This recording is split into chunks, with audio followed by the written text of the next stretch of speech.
Mayor, would you like to proceed? Yes, please. This is a meeting of the Borough of Highlands Mayor and Council, Wednesday, October 6, 2021. Executive session for tonight was canceled. The notice requirements provided for in the Open Public Meetings Act have been satisfied. Notice of this meeting was properly given by transmission to the Asbury Park Press and the Two River Times and by posting at the Borough of Highlands Municipal Building and filing with the Borough Clerk all on January 1st, 2021. Items listed on the agenda are subject to change. Please stand for the pledge. I pledge allegiance to the flag of the United States of America and to the republic for which it stands, one nation, under God, indivisible, with liberty and justice for all.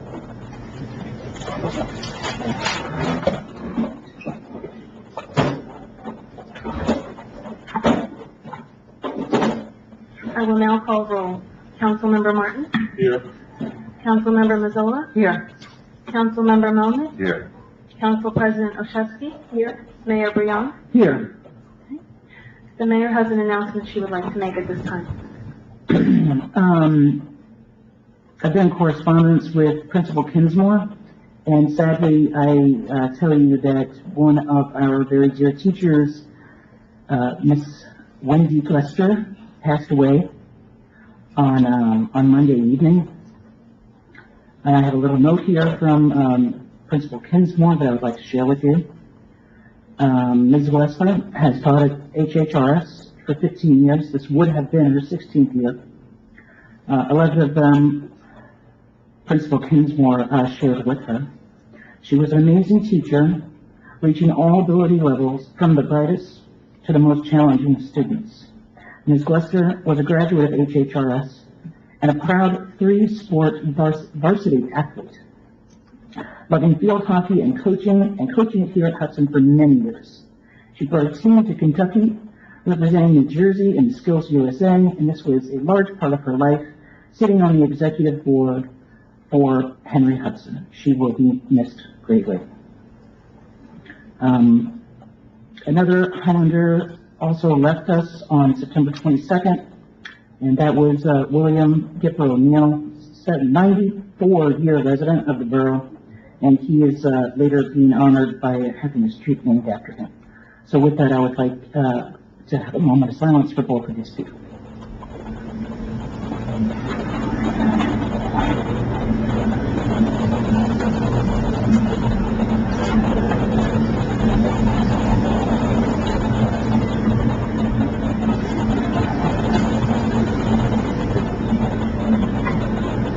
Thank you.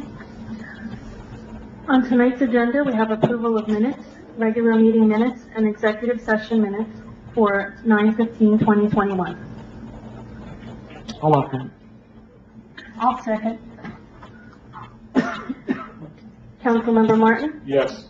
Councilmember Mazzola? Yes. Councilmember Melnick? Yes. Council President Olszewski? Yes. Mayor Briand? Yes. Motion carries.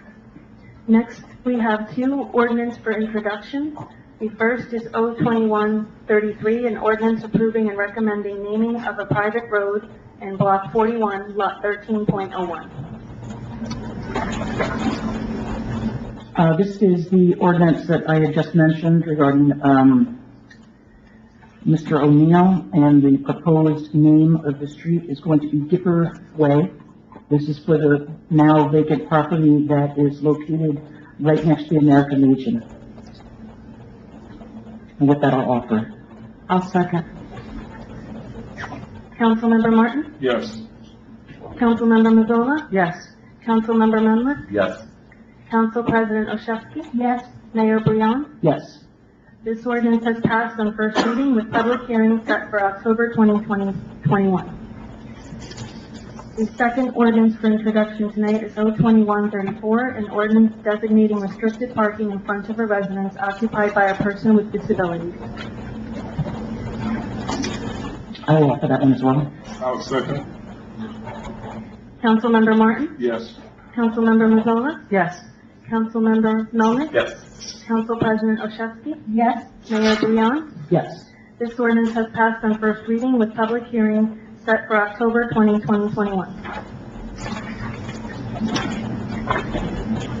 Next item on the agenda is resolutions. The first is R 21-181, authorizing the payment of bills. I will offer it. Second. I'm sorry, was that, Councilmember Moore? Councilmember Martin? Yes. Councilmember Mazzola? Yes. Councilmember Melnick? Yes. Council President Olszewski? Yes. Mayor Brion? Yes. Motion carries to adopt. Next, we have R 21-182, a resolution authorizing temporary street closure. I'll offer it. Second. Councilmember Martin? Yes. Councilmember Mazzola? Yes. Councilmember Melnick? Yes. Council President Olszewski? Yes. Mayor Brion? Yes. Motion carries to adopt. Next, we have R 21-183, a resolution to adopt procedures for administration and inspection of federal aid highway projects. I will offer this, and this is, basically, it's a little housekeeping that we need to do for our Safe Roads to School grant. A second? I'll second. Councilmember Martin? Yes. Councilmember Mazzola? Yes. Councilmember Melnick? Yes. Council President Olszewski? Yes. Mayor Brion? Yes. Motion carries to adopt. R 21-184, a resolution authorizing the refund of sidewalk and curb cut escrow deposit fee. I'll offer it. I'll second. Councilmember Martin? Yes. Councilmember Mazzola? Yes. Councilmember Melnick? Yes. Council President Olszewski? Yes. Mayor Brion? Yes. Motion carries to adopt. Next, we have R 21-185, a resolution approving closeout change order and declaring acceptance of the contract for the improvements to Locust Street. I will offer this and also note that this project came under budget by almost $15,000. Second. Councilmember Martin? Yes. Councilmember Mazzola? Yes. Councilmember Melnick? Yes. Council President Olszewski? Yes. Mayor Brion? Yes. Motion carries to adopt. Next, we have R 21-186, a resolution authorizing execution of a shared service agreement with Monmouth County for the iTax Map Collaboration Center system. It's a new program from the county, and it is costing the borough $0 to use this service for the next 2 years. And with that, I will offer it. I'll second. Councilmember Martin? Yes. Councilmember Mazzola? Yes. Councilmember Melnick? Yes. Council President Olszewski? Yes. Mayor Brion? Yes. Motion carries to adopt. Next, we have R 21-188, a resolution authorizing, I'm sorry, I skipped one. 187, a resolution authorizing the award of a non-fair and open contract for professional engineering services for improvements to Gertrude Elder Park. The improvements at Gertrude Everly are going to include a new fence. We're going to take out that terrible blacktop walkway and make a nice sidewalk area there. We're going to do some grading and trees. So that's the plan for Gertrude Everly updates. And with that, I'll offer it. I'll second. Councilmember Martin? Yes. Councilmember Mazzola? Yes. Councilmember Melnick? Yes. Council President Olszewski? Yes. Mayor Brion? Yes. Motion carries to adopt. Next, we have R 21-188, a resolution authorizing the award of a non-fair and open contract for professional engineering services for improvements to Veterans Memorial Park. And those improvements include, resurfacing the basketball court, having more seating, around the memorial area, adding some trees and any other site amenities, that we feel will be needed at the site. And with that, I'll offer it. I'll second. Councilmember Martin? Yes. Councilmember Mazzola? Yes. Councilmember Melnick? Yes. Council President Olszewski? Yes. Mayor Brion? Yes. Motion carries to adopt.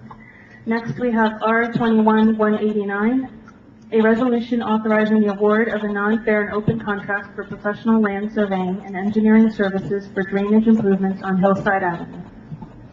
That one's pretty self-explanatory, so I'll just offer it. Second. Councilmember Martin? Yes. Councilmember Mazzola? Yes. Councilmember Melman? Yes. Council President Oshatsky? Yes. Mayor Bouillon? Yes. Motion carries to adopt. The last resolution for tonight is R 21-190, a resolution approving first aid squad application. And I would like to thank Isaiah Maria for joining our squad, and so I will happily offer this one. Councilmember Martin? Yes. Councilmember Mazzola? Yes. Councilmember Melman? Yes. Council President Oshatsky? Yes. Mayor Bouillon? Yes. Motion carries to adopt.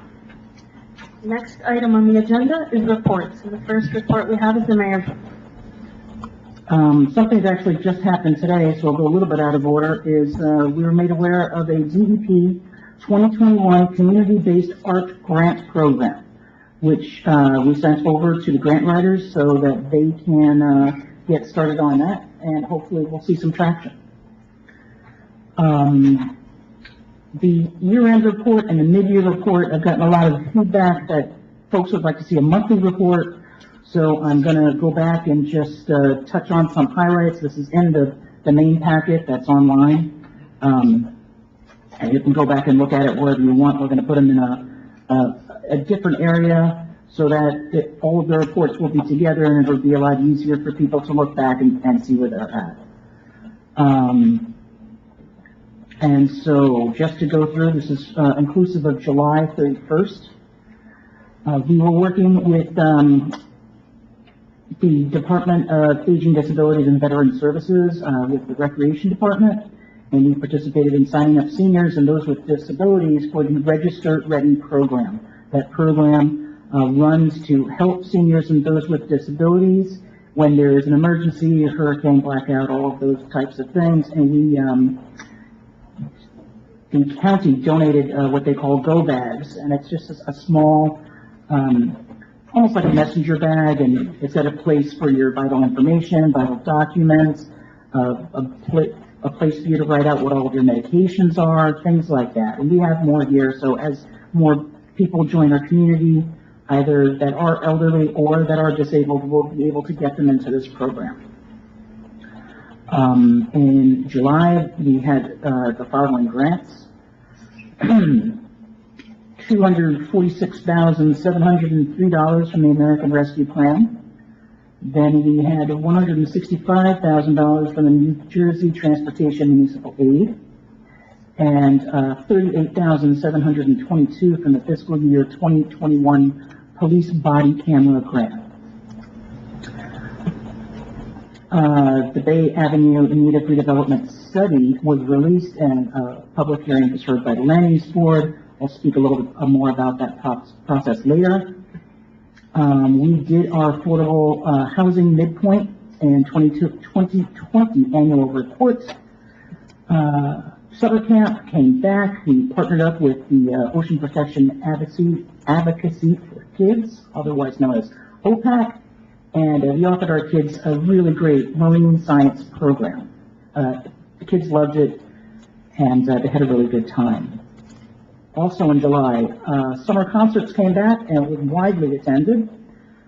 Mahjong Monday started here at the community center. We also came back with doing movies on the beach again, and what was showed, A Night at the Museum. Also a very well attended event.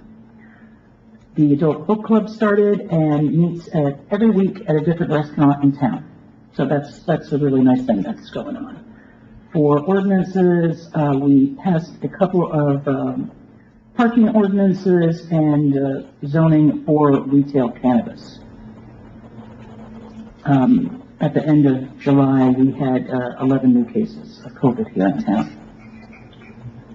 Just some updates with some of the other goals, and governing body goals is the Overlook Park, that was the former Stein's spot.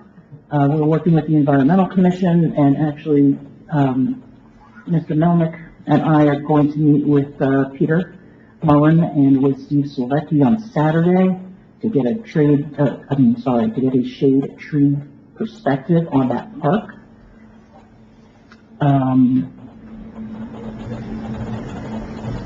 And what else do we have here? Oh, the riprap at that park, that I will speak later about on a different report that we had the marine engineers at Collier group take a look at not just that part of town, but 4 different spots within town. And in North Street, we were preparing to go out to bid.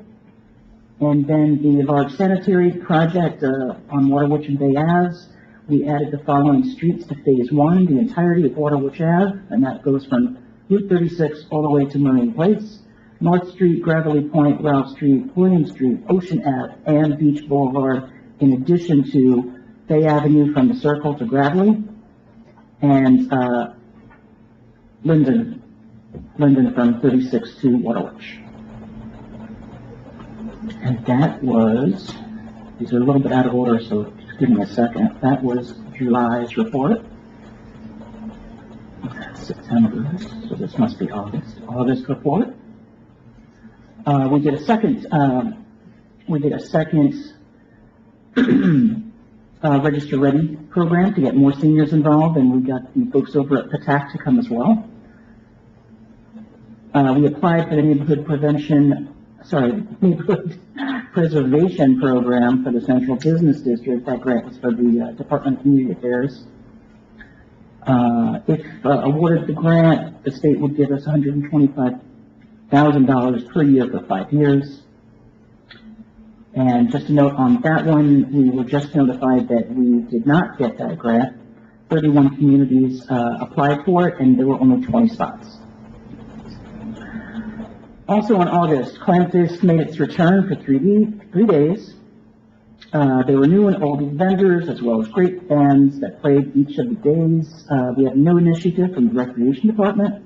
Rec had both crafts and a games booth.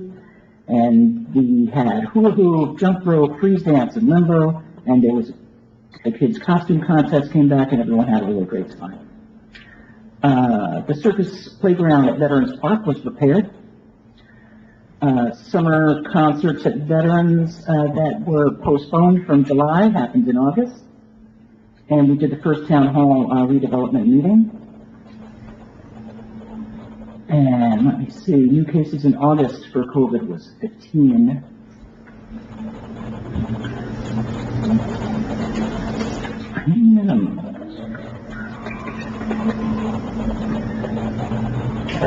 Okay, and that brings us to September, where again, working with those marine engineers at Collier's Engineering and Design, most of you might know them as NASER. They had a name change. They came up with the 2021 Flood Resiliency Plan, and that was released, targeting on 4 specific areas, and that's at Veterans Park. They are looking to do a living shoreline and a bulkhead combination. The second part is Snug Harbor Pump Station, a new pump station, and to reroute some of the piping. It would pretty much take them out of the channel here and put them under the street and out through Marine Place, above the high tide mark.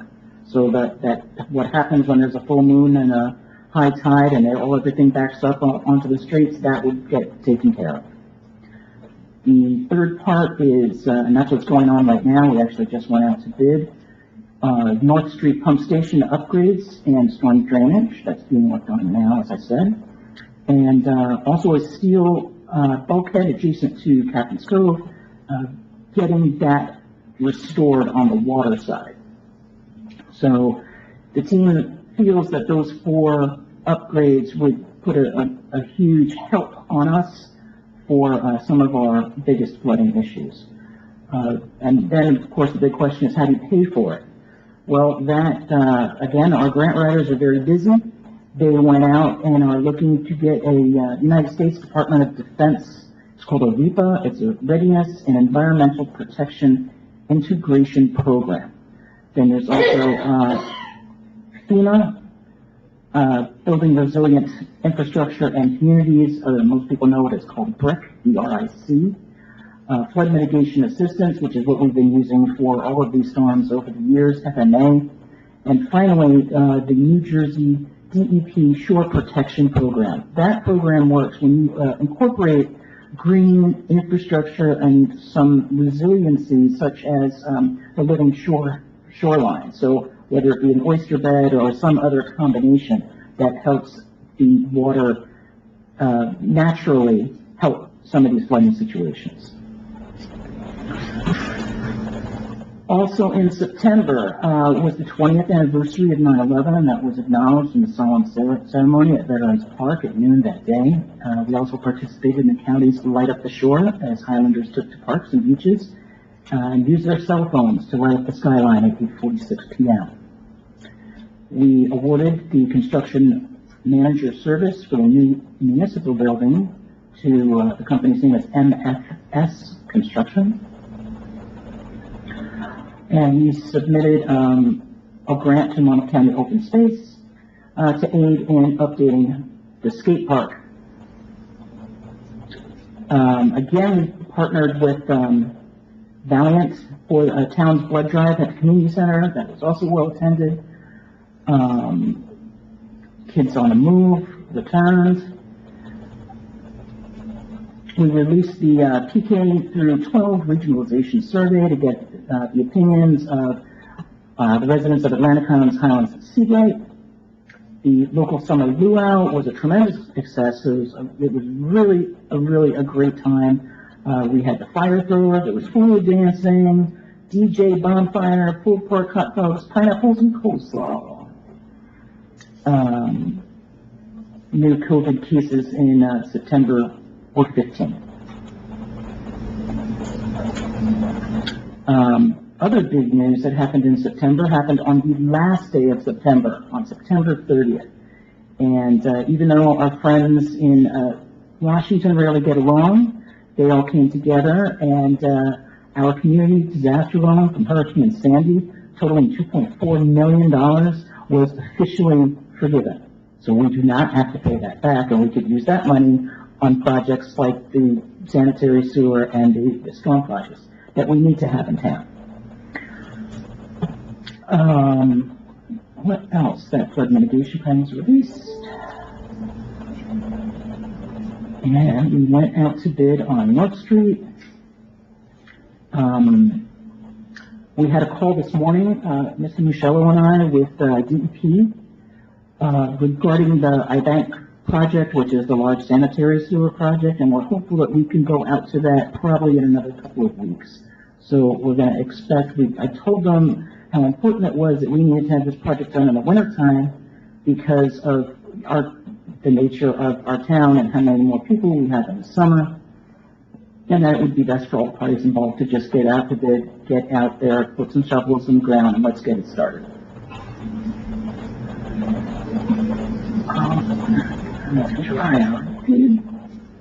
Okay, a couple of really fast things on the area, well, not necessarily fast, but on the area of redevelopment. A lot of people are saying, what's the plan? What's the plan? Why aren't you telling us what the plan is? And it's because we have to make the plan together.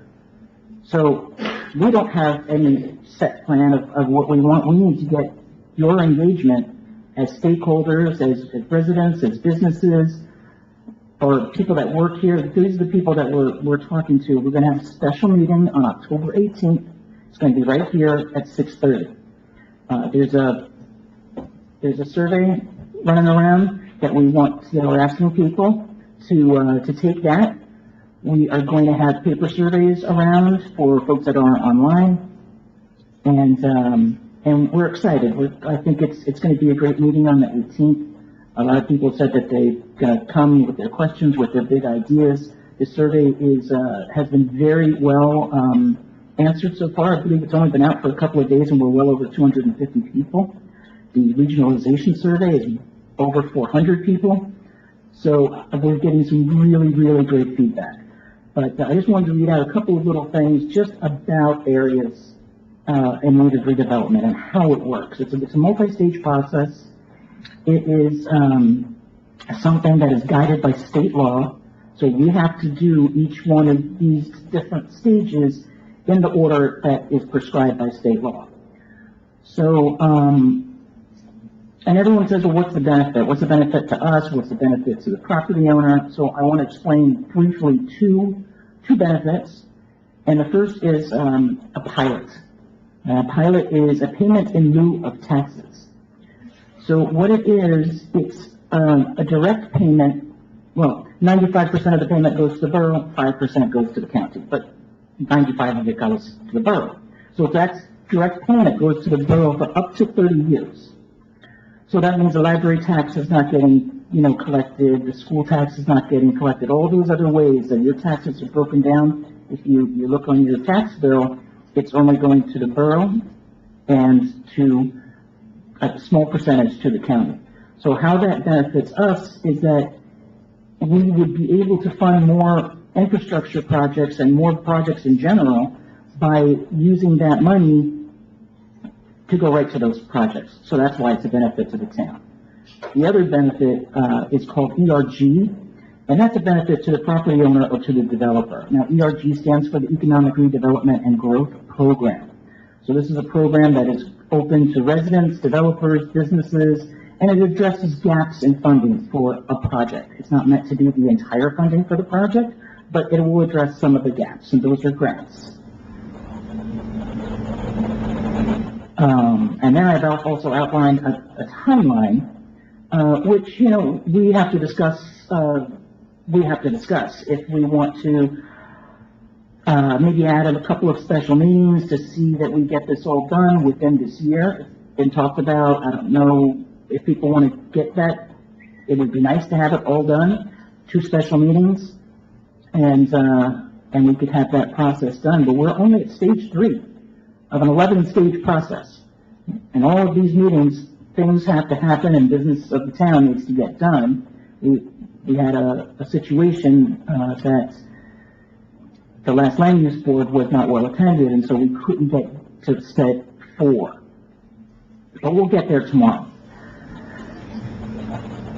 And then also on the bottom of that sheet, just a lot of people are talking about historic imprint.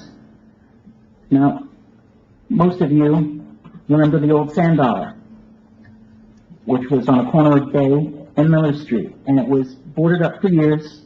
It's a total eyesore.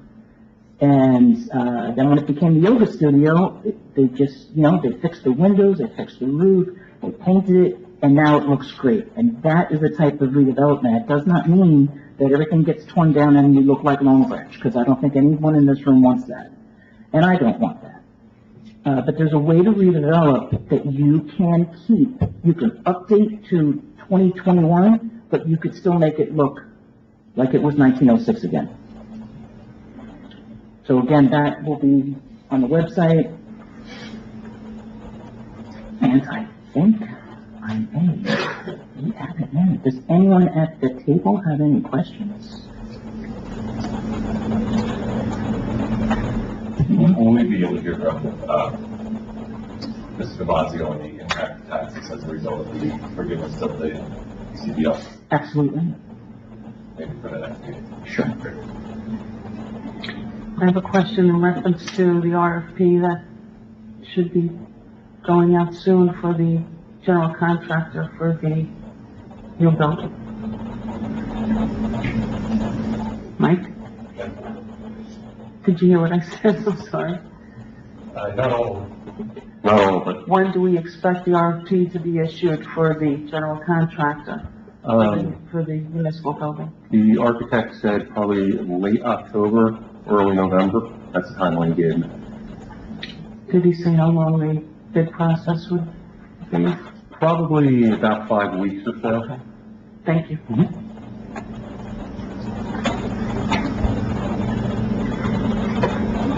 If no one else has any other questions, I'll give it to you, Mike. Okay. As the mayor said before, we had multiple meetings with the DEP for the I-Bank project and the Senate also.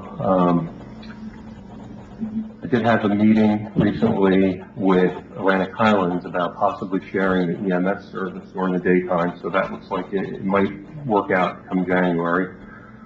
And yet another meeting with FEMA for reimbursement for Tropical Storm Isaias. Had a meeting with the new construction managers earlier this week to go over phone numbers, call lists, what we expect of them moving forward, meeting schedules, once the ball really gets rolling and we get shovels in the ground. we have here?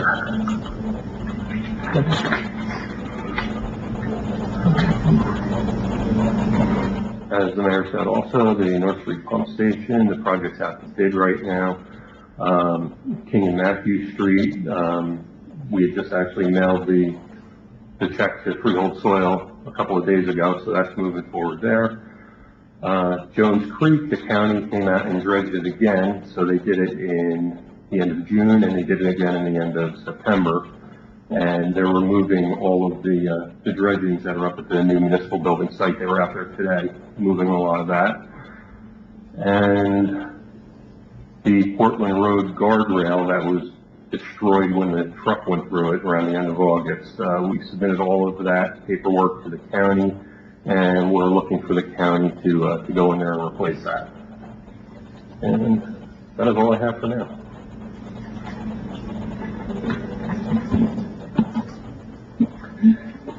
Thank you, Mayor.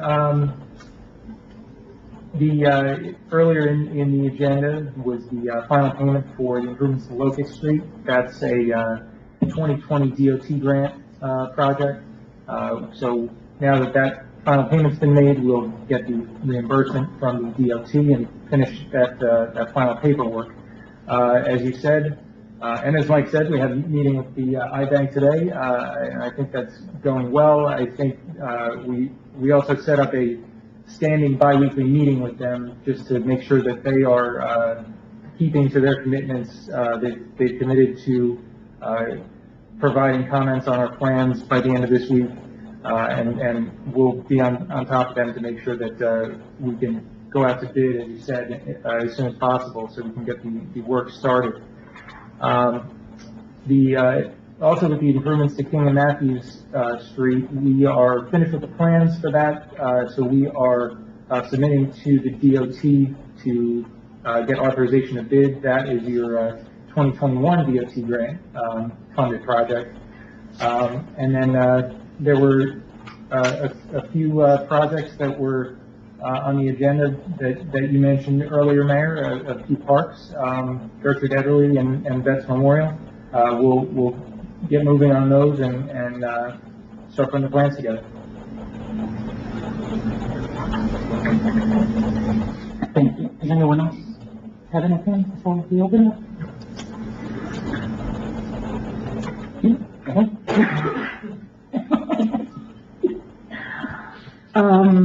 I'll open it up for public portion. Individuals wishing to address the council shall be recognized by the presiding officer and shall give their name, address, and the group, if any, they represent. Although the council encourages public participation, it reserves the right through its presiding officer to terminate remarks to and/or by any individual not in keeping with the conduct of a proper and efficient meeting. If any individual refuses to conduct themselves in a proper manner, they will be removed from the meeting. The council will not, during the public portion of this meeting, discuss matters involving employment, appointment, termination of employment, negotiations, terms and conditions of employment, evaluation of the performance of, promotion, or discipline of any specific or prospective or current employee. There is a 3-minute time limit for your comments. Thank you.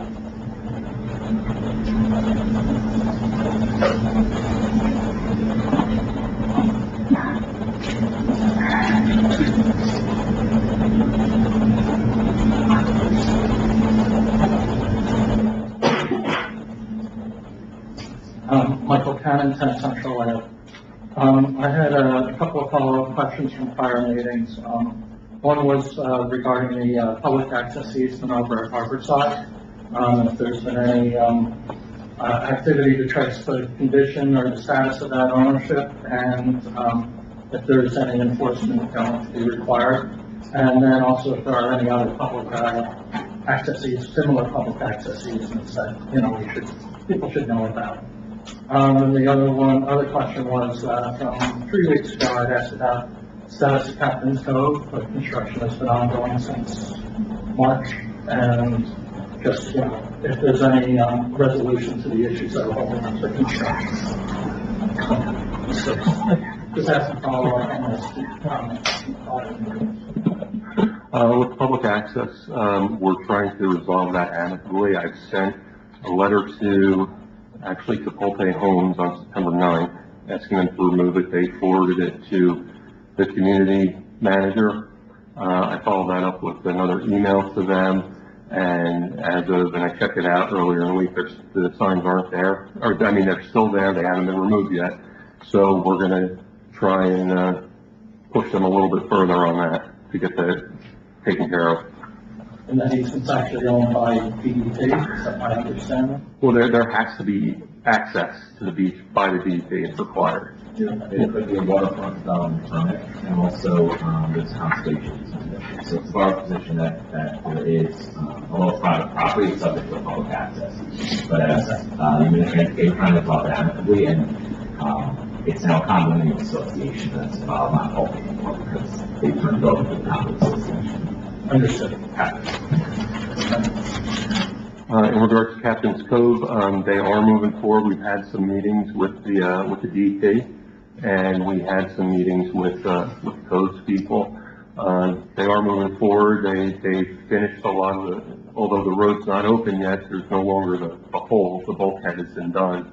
They just stated to us that it's slow work because they have to rip all the old pilings out, which takes time in order to put the new pilings in, and the new sheeting has to go in. So it is something that we're working with them with, and with DEP. In the last 2 weeks, we had 2 meetings with both of them. Okay. And one other item on the flood mitigation plan and Veterans Park plans. It sounds like if there are multiple projects going on, a riprap project, a living shorelines project, and an upgrade of the Veterans Park, landscape. Just encourage that to be integrated. I think it could all be tied together to improve provide the resilience with higher grading on walkways or something, rather than raise it all right at the shore. Sure. Just to encourage trying to do that, integrate that into one comprehensive project. Thank you.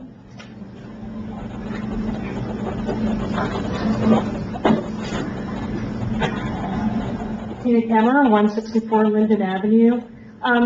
Just a couple of questions. One was a follow-up from the last meeting that we had when there was talk about tree selection for particular park or for downtown area and green infrastructure. Based on what we've been talking about, and also based on the climate change and the kind of storms that we've been having. We just had that tropical storm Ida, and at least I know up on Linden Ave where I am, the rain was it was so intense. We have very big trees that are very shallow rooted, and it's a real dangerous situation with some of these tall trees. And so the reason why that I'm going through this little story about my complex is that I think tree selection, it's more than just picking a tree that you think looks nice and shady and so forth. I think you kind of need almost like a climatologist to kind of make an educated guess as to what kind of greenery is going to be sustained in our kind of soil, in that clay, sandy soil. So, and I also think, it depends. Do we really want big trees? Because I do know, like back with Hurricane Irene, we had a lot of huge trees downtown, completely topple over on Shore Drive and all over the place. Beautiful trees, oak trees or whatever they were, maple trees that we all love.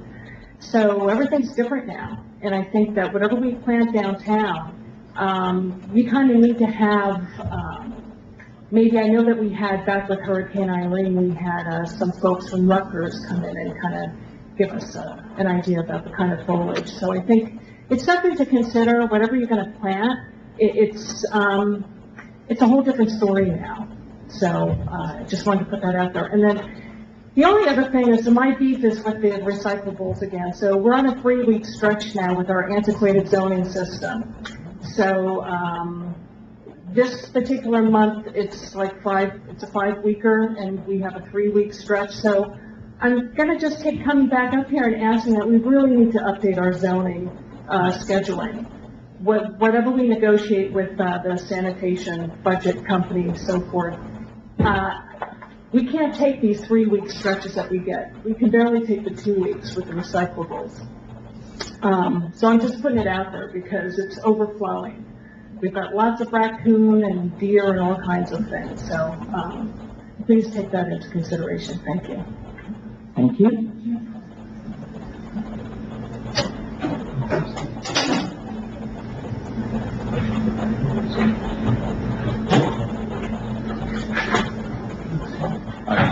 Robert Davis, 68 South Bay Avenue. I heard mention of the storm, I guess the storm sewer from Hillside Avenue is part of the project. You know, if that includes, so I guess a portion of that water comes down to South Bay, which dumps into a pipe that now drains to nowhere and backs up in the street. Is that included in, like, I guess the storm drain that comes down there splits out and it goes into a pipe that goes under the bridge by the park, and then there's another leg that I guess for years has been clogged from a house that was built, and it now drains to nowhere and just backs up on the street. I was wondering if that's included in that in any way? You know exactly what that is? I'm not exactly sure what inlet you're talking about, but we'll do an investigation of the storm inlets. I know it's brought up to town, you know, a couple of years back when it originally happened, but so the water comes down Hillside, and there's an inlet by the, you know, by the little park there. The rest of what goes down South Bay literally goes to nowhere. It goes to a clogged pipe. And anytime we get water coming down Hillside, it just backs up the whole street and actually runs in my neighbor's garage.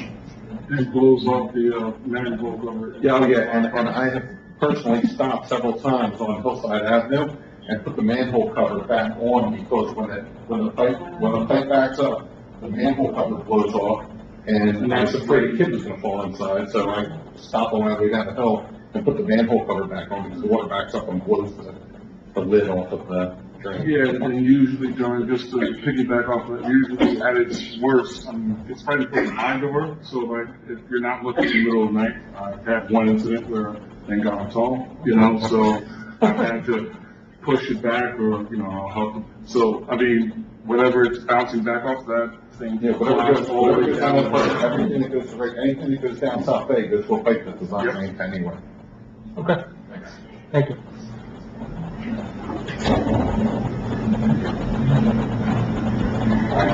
If no one else, okay.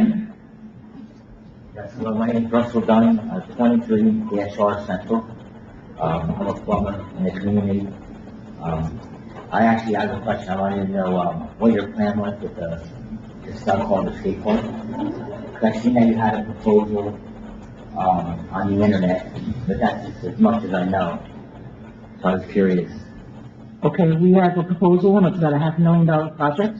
We have, set out, 3 grant applications to help pay for that, and we're just waiting to hear back from them. Okay. I was just to bring up some points on stuff. I know the Neptune skate park was built, you know, it was actually a very well designed skate park, and it was half the size, and it wasn't $500,000 either to build it, you know, and it's very good for mental health, for young kids to adults, and it didn't cost that much money, and it only took half the lot up, so you could still have plenty of room for Climate Fest. I think it would be great for the community center with the basketball court right there. You know, not everybody likes basketball and football. You know, like our kids do need another outlet, and it shouldn't cost $500,000. You know, you can get a well-built skate park for a lot less. I mean, Oregon, all them states, they're everywhere. They integrate them into the park like it's nothing. They're beautiful. But besides that, you know, it wasn't renovated since Sandy. Those ramps were dated, the asphalt was bad.